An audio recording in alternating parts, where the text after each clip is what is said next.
Assalamualaikum warahmatullahi wabarakatuh. Perkenalkan, nama saya Zahira Sofazalani dari kelas 11 IPA 8 akan menceritakan tentang biografi Jenderal Sudirman. Sudirman merupakan Panglima Besar TNI pertama yang sangat dihormati sepanjang sejarah Indonesia.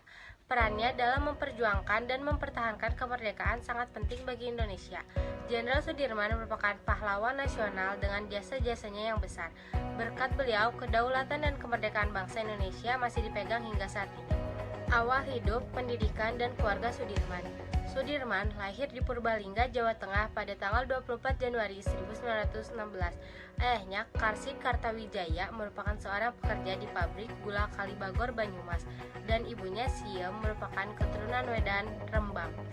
Sejak kecil, Sudirman diasuh oleh seorang camat bernama Raden Cokro Sunario. Sudirman tidak diberitahu bahwa Cokro Sunario bukanlah ayah kandungnya sampai ia berusia 18 tahun. Saat berusia 7 tahun, Sudirman terdapat di sekolah pribumi. Sudirman dipindahkan ke sekolah menengah milik taman siswa pada tahun ke-7 sekolah.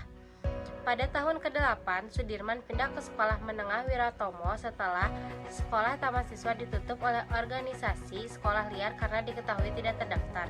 Ia kemudian melanjutkan pendidikannya ke HIK atau Sekolah Guru Muhammadiyah, tetapi tidak sampai tamat. Selama menempuh pendidikan di sana, ia pun turut serta dalam kegiatan organisasi Pramuka Hizbul Wathan. Pada 1936, Sudirman menikahi Alfiah, mantan teman sekolahnya, dan putri seorang pengusaha batik kaya bernama Raden Sastroatmojo. Setelah menikah, Sudirman tinggal di rumah mertuanya di Cilacap agar ia bisa menabung untuk membangun rumahnya sendiri.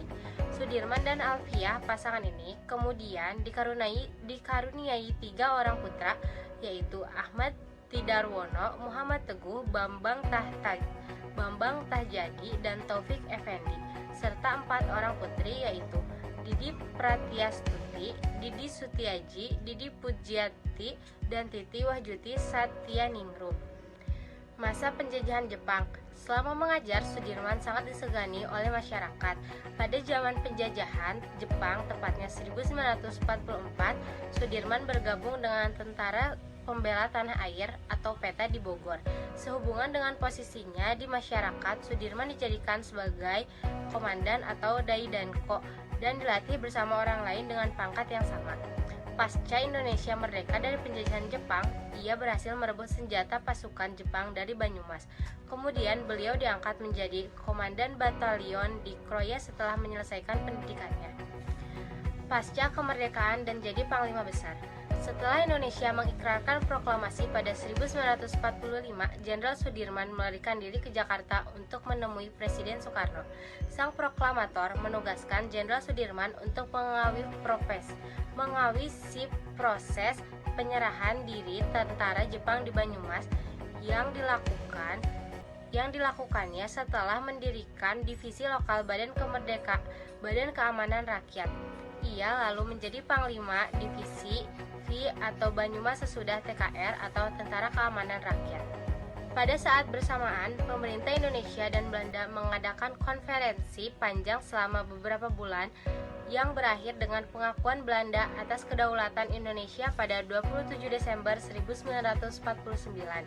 Meskipun sedang sakit, Sudirman saat itu juga diangkat sebagai Panglima Besar TNI di negara baru bernama Republik Indonesia Serikat.